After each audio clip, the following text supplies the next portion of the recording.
Chapter 2. The Return Customer. Daniel returned to the shop the very next day. He couldn't help himself. On reflection, he felt silly for rushing out in such a panic. Now he had time to think. He supposed what he had seen must have been a clever trick, an illusion, and nothing more. But he found himself desperate to know exactly how the owner of the shop had made the magpies seem so real. He spent breakfast trying not to look at Spud Harper, who made threatening gestures at him across the dining hall for the entire meal. Slipping out during the rush after breakfast was easy.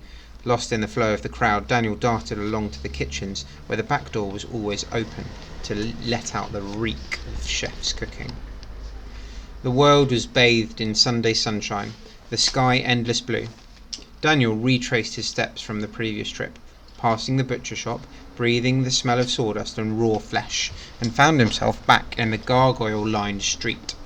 For a moment he was worried that he had dreamt the whole thing, but then he saw black bricks glistening in the light of the sun, and a grand arched doorway, and golden sign, the Nowhere Emporium. The closed sign was still displayed in the door. Daniel stared at it, arguing with himself, knowing that he shouldn't try to enter. But something about the shop was pulling him in. His hands trembled as he reached for the handle. The door was not locked. He pulled it open and felt warmth spilling from the shop. Inside it was exactly as he had left it. There was no sign of the owner, no hint of the silver birds. Daniel examined the column of books where the magpies had landed.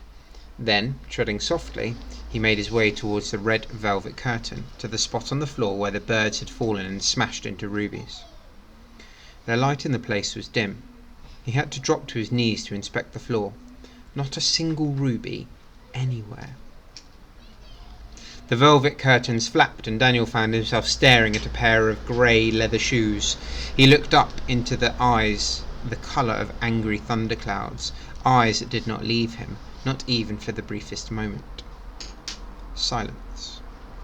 The shop owner's brow furrowed. He rubbed at his temples. He opened and closed his mouth several times, but no words escaped.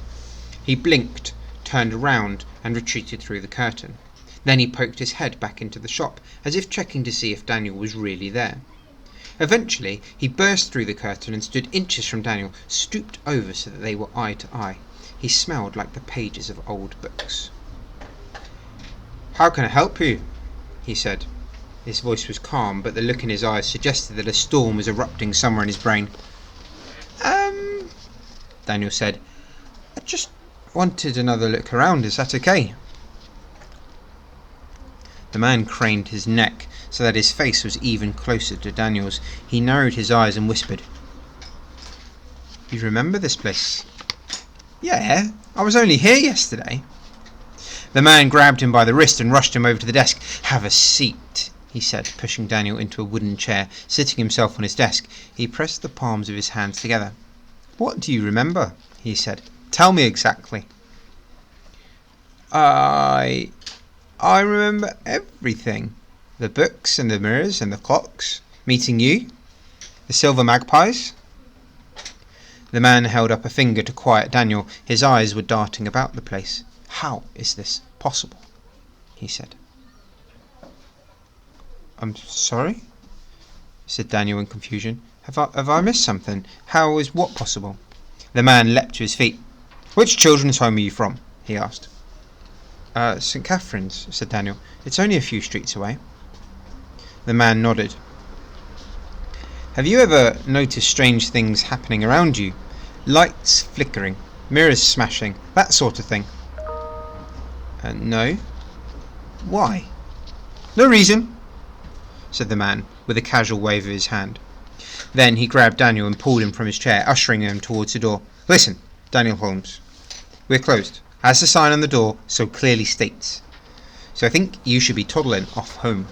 "But—" And with that, Daniel was pushed out into the street, completely stunned by what had just happened. On the other side of the glass, the owner stared at him for a moment, and when Daniel blinked, he was gone. Daniel began to trudge back down the street, hands in pockets, aiming kicks at the occasional stone. If he had looked around at the correct moment, he might have noticed the door of the Nowhere Emporium opening a fraction. and an ashen hand tossing 2 silver birds into the air. He might also have noticed that these birds flew from rooftop to rooftop, perching on stone angels, watching his every step as he made his way back to St. Catherine's. Chapter 3. Ambushed. The thing about Spud Harper was that he never let anything go. Any time he'd had a grudge, no matter how small, he'd carry it around for as long as it took to get even. As long as it took. Daniel knew this. Everyone did. He might have escaped Spud once, ducking into the Nowhere Emporium, but he'd been looking over his shoulders ever since. Daniel didn't leave St. Catherine's at all over the next few days. Every time he was alone in a corridor or turning a corner in the playground, he expected Spud to jump out at him. It didn't happen. Not that way. Monday went by. Nothing. Tuesday. Wednesday was the same. And the longer it dragged on, the more it seemed certain that Spud's revenge would be truly horrible when it arrived. Thursday. The last Thursday of every month at St. Catherine's was fire drill day. It happened right after lunch. You could set your watch by it. When Daniel's class sat down at their desks after the break, their teacher, Mr. Pym, did not even bother telling him to open their textbooks. Sure enough, a few minutes later, the air was split by the shrill of the alarm, and the class filed out, merging in the main corridor with several other classes.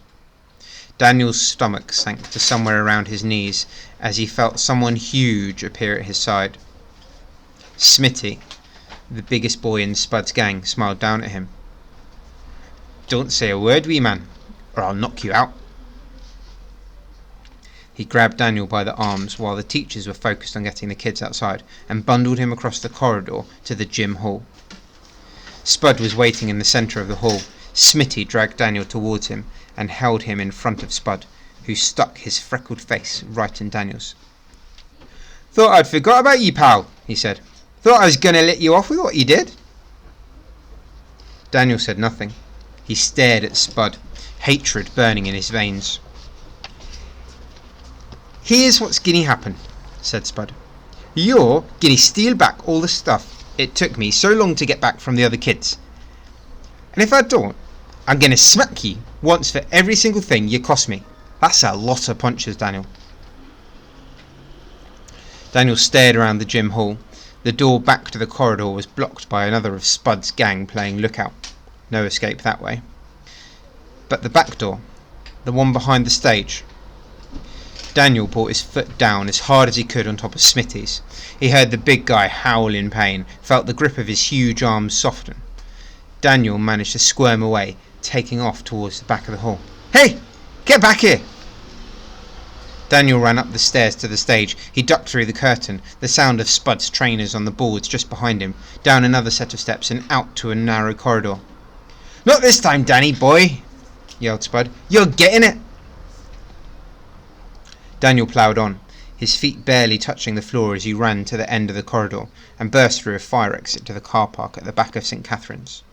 Then he was away through the gate to the streets beyond, pushing past office workers who were out making the most of the Glasgow sunshine during their lunch breaks. Daniel glanced over his shoulder, kicked into another gear and tore through a pedestrian courtyard between 2 office buildings, firing out the other side like a bullet. "Daniel!" Spud shouted. "Stop!